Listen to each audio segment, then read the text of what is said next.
নমস্কার বন্ধুরা, আমাদের চ্যানেলে আপনাকে স্বাগত জানাই। আজকের এই ভিডিওতে আমরা কথা বলবো ইন্ডিয়া থেকে থাইল্যান্ড যাওয়ার জন্য ট্যুর প্ল্যান নিয়ে। কিভাবে যাবেন, কোথায় থাকবেন আর কত টাকাই বা খরচা হবে এই সব নিয়ে। এই ট্যুরটা শুরু হবে ফুকেট থেকে। ফুকেট থেকে আপনি যাবেন ক্রাবি, ফিফি আইল্যান্ড, তারপর আসবেন পাটায়া, ব্যাংকক। ব্যাংককে আমরা ট্রিপটা শেষ করব। এই ভিডিওতে আমি আপনাদের ডে ওয়াইজ বলবো যে আপনি কোথা থেকে কোথায় যাবেন, কতদিন থাকবেন, ট্রান্সপোর্টের কত খরচা পড়বে, ফ্লাইটের কত খরচা পড়বে আর হোটেল রুমেরই বা কত খরচা পড়বে। আর আপনি এই ট্রিপটিকে কম খরচে কিভাবে সম্পূর্ণ করতে পারেন সেটাও বলবো এই ভিডিওতে। এই ট্রিপটি আমি 7 থেকে 8 দিনের হিসাবে ডিজাইন করেছি। যদি আপনি চান তাহলে আরও দিন বাড়াতেও পারেন বা কমাতেও পারেন। যদি আপনার কোনো শহর এক্সপ্লোর না করার থাকে বা কম দিনের জন্য প্ল্যান করছেন, তাহলে আপনি সেই শহরটা স্কিপও করতে পারেন। চলুন তাহলে শুরু করা যাক। এরকমই ট্রাভেল আপডেটের জন্য দয়া করে আমাদের ইউটিউব চ্যানেলটিকে সাবস্ক্রাইব করুন। যদি ভিডিওটি ইনফরমেটিভ মনে হয়ে থাকে তাহলে ভিডিওটিকে লাইক করুন। আর যদি কেউ থাইল্যান্ড যাওয়ার জন্য প্ল্যান করছে তার সাথে এই ভিডিওটি অবশ্যই শেয়ার করুন। এই ট্রিপটির মোট খরচ যেমন ফ্লাইট, হোটেল এবং ট্রান্সপোর্ট সবকিছু আমি ভিডিওর শেষে গিয়ে বলবো। যে কোনো দেশ ট্রাভেল করার আগে এটা জেনে রাখা অবশ্যই দরকার যে সেখানে কি কি ডকুমেন্টের প্রয়োজন আছে ট্রাভেলের জন্য। থাইল্যান্ডের জন্য কিছু বেসিক ডকুমেন্ট আপনার দরকার হবে। থাইল্যান্ডের ক্ষেত্রে আপনাকে ইন্ডিয়া থেকে ভিসা করে নিয়ে যাওয়ার দরকার পড়ে না। থাইল্যান্ডে এয়ারপোর্ট নেমে আপনি ভিসা অন অ্যারাইভেল করিয়ে নিতে পারেন। খুবই সিম্পল একটা প্রসেস, 10 থেকে 15 মিনিট মতো সময় লাগবে। সবার প্রথমে আপনার পাসপোর্ট থাকতে হবে, যার ভ্যালিডিটি কম করে 6 মাস হতে হবে। এছাড়াও আপনার কাছে ফ্লাইটের রিটার্ন টিকিট থাকতে হবে, মানে ইন্ডিয়া থেকে থাইল্যান্ড যাওয়ার টিকিট আর থাইল্যান্ড থেকে ইন্ডিয়া ফিরে আসার flight ticket. 2 copy passport size photograph থাকতে হবে। এইসব ডকুমেন্ট আপনাকে ইমিগ্রেশনের সময় দেখাতে হতে পারে। এগুলো ছাড়াও আপনার কাছে হোটেলের কনফার্ম বুকিং থাকতে হবে, মানে থাইল্যান্ডে যে হোটেলে আপনি থাকবেন সেখানকার। ভিসা অন অ্যারাইভেলের অফিসিয়াল ফিজ হলো 2000 থাই বাট। আর যদি কারেন্সির কথা বলি তাহলে থাইল্যান্ড যাওয়ার জন্য যদি আপনি এককভাবে ট্রাভেল করেন তাহলে আপনার কাছে কম করে 10,000 থাই বাট থাকতে হবে। আর যদি পরিবারের সাথে ট্রাভেল করেন তাহলে 20,000 থাই বাট থাকতে হবে। আর আপনি যদি ইউএস ডলার নিয়ে যান ইন্ডিয়া থেকে তাহলে কম করে 350 থেকে 400 ইউএস ডলার সাথে রাখবেন। আর যদি পরিবারের সাথে যান তাহলে 700 থেকে 800 ইউএস ডলার ক্যারি করবেন। থাইল্যান্ডের কারেন্সিকে থাই বাট বলা হয়। সর্বশেষ এক্সচেঞ্জ রেট অনুযায়ী 1 থাই বাট প্রায় 2.33 ভারতীয় রুপির সমান। এক্সচেঞ্জ রেটগুলি প্রায়ই পরিবর্তিত হয়, তাই থাইল্যান্ড যাওয়ার আগে বর্তমান রেটটি যাচাই করে নেবেন। আর ট্রাভেল ইন্স্যুরেন্স বাধ্যতামূলক নয়, তবে আপনি যদি চান তাহলে অনলাইন থেকে 7 থেকে 8 দিনের জন্য করিয়ে নিতে পারেন, যা 1000 টাকার কাছাকাছি পড়বে। প্রথম দিন আপনি যাবেন ইন্ডিয়া থেকে ফুকেট। ফুকেট যাওয়ার জন্য আপনি ইন্ডিয়ার 3-4 প্রধান শহর থেকে ফ্লাইট পেয়ে যাবেন, যেমন কলকাতা, মুম্বাই, দিল্লি। এই 3টে শহর থেকেই ফ্লাইটের ভাড়া আমি আপনাকে দেখিয়ে দেবো এখনই। আর আমি এখন যে ভাড়া দেখাবো সেটা আপনার ফ্লাইট বুক করার সময় কম বা বেশি হতে পারে, কারণ আপনার নিশ্চয়ই জানা আছে ফ্লাইটের ভাড়া ডাইনামিক হয়, কম বেশি হতেই থাকে। যদি কলকাতা থেকে ফুকেট যাওয়ার ফ্লাইট ফেয়ার দেখি সেটি এখন দেখাচ্ছে 6,900 টাকার মতো, আর সেটি সময় নেবে 3 ঘন্টা। আর যদি কলকাতা ছাড়াও মুম্বাই বা দিল্লি এয়ারপোর্ট থেকে ফ্লাইট নিই তাহলে সেটা ফেয়ার পড়ে যাবে প্রায় 14 থেকে 15,000 টাকার মতো, আর সময়ও নেবে প্রায় 4.5 ঘন্টা। আপনি যেই শহর থেকে কমফোর্টেবল হবেন সেখান থেকে ফ্লাইট নিয়ে ফুকেট পৌঁছে যান। আমি সাজেস্ট করব কলকাতা থেকেই ফ্লাইট নিন, কারণ কলকাতা থেকে ডাইরেক্ট ফ্লাইট পেয়ে যাবেন আর প্রাইসটাও অনেকটা কম হয়।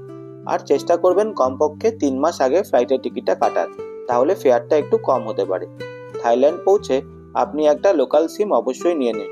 সিম আপনি আপনার পাসপোর্ট দেখিয়ে পেয়ে যাবেন। আপনি এয়ারপোর্টের ভিতর থেকেও সিম নিতে পারেন, না হলে বাইরে সিটি থেকেও নিতে পারেন। সিমের কস্ট আপনার 7 থেকে 8 দিনের জন্য প্রায় 300 থাই বাট মতো পড়বে।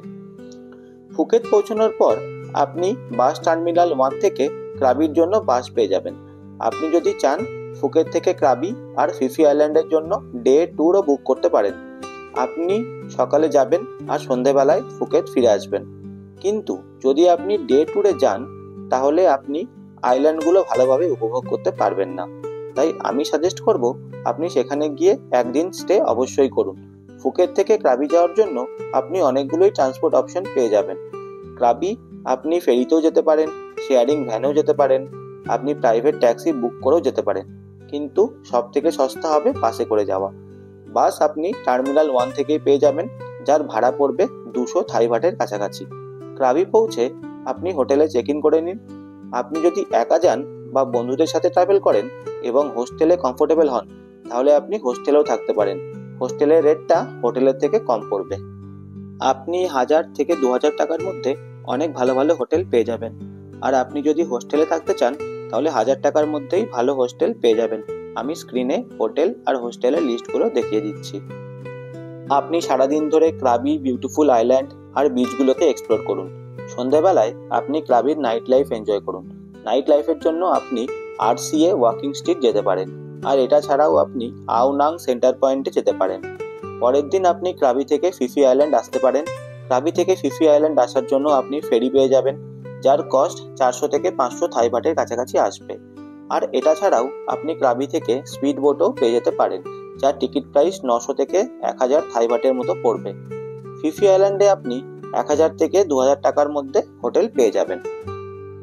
আপনি 1000 থেকে 2000 টাকার মধ্যে অনেক ভালো ভালো হোটেল পেয়ে যাবেন। আর আপনি যদি হোস্টেলে থাকতে চান, তাহলে 1000 টাকার মধ্যেই ভালো হোস্টেল পেয়ে যাবেন।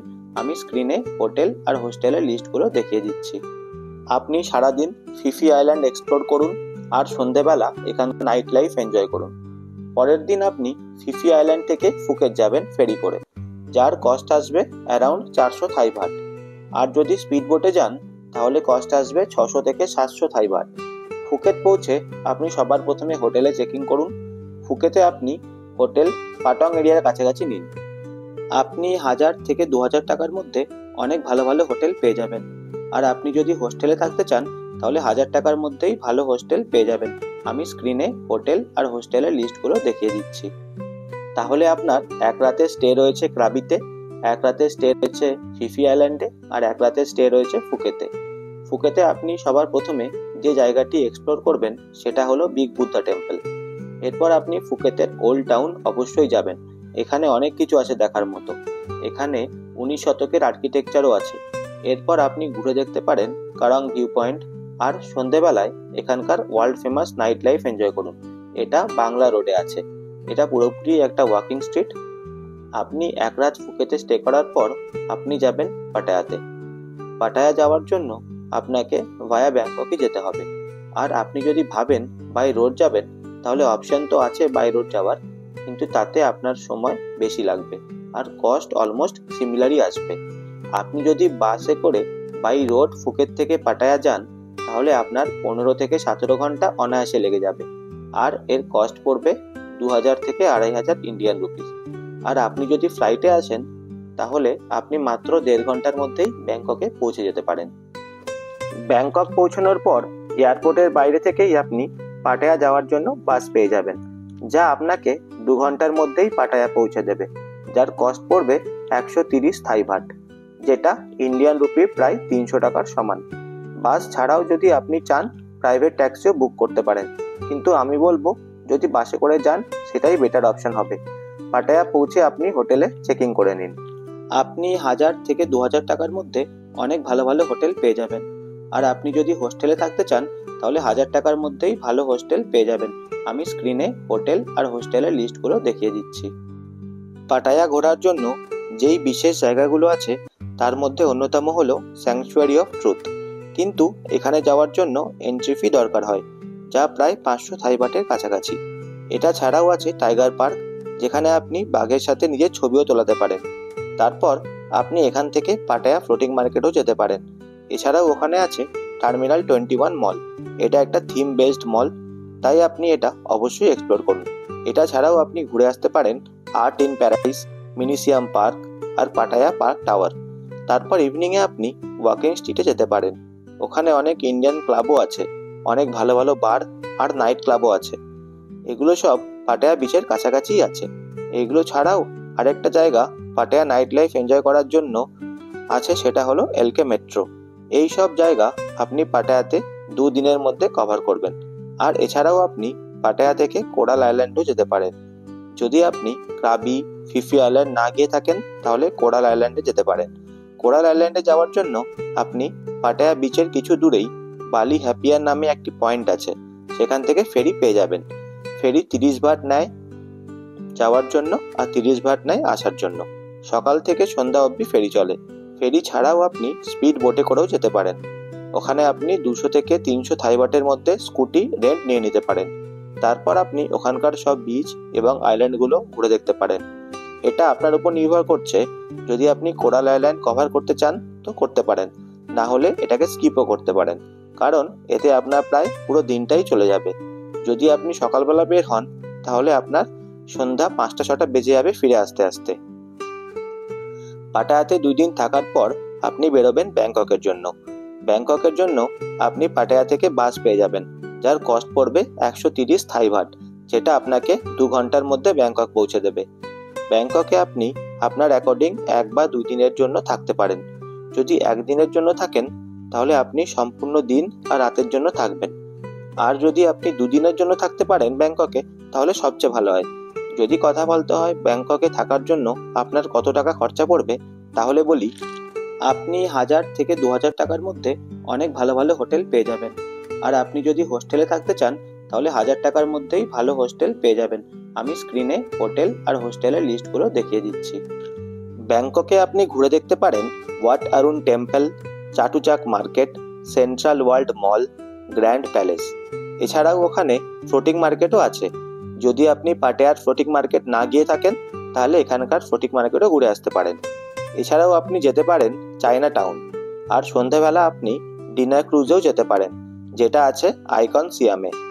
ব্যাংককের নাইট লাইফ এনজয় করার জন্য আপনি যেতে পারেন নানা প্লাজা আর খাউসান রোড। এখন আমি আপনাদের দেখাবো ব্যাংকক থেকে ইন্ডিয়া ফেরার জন্য ফ্লাইটের কত ফেয়ার হতে পারে। তারপর আমি বলবো আপনার পুরো ট্রিপটার টোটাল কত টাকা খরচা হতে পারে।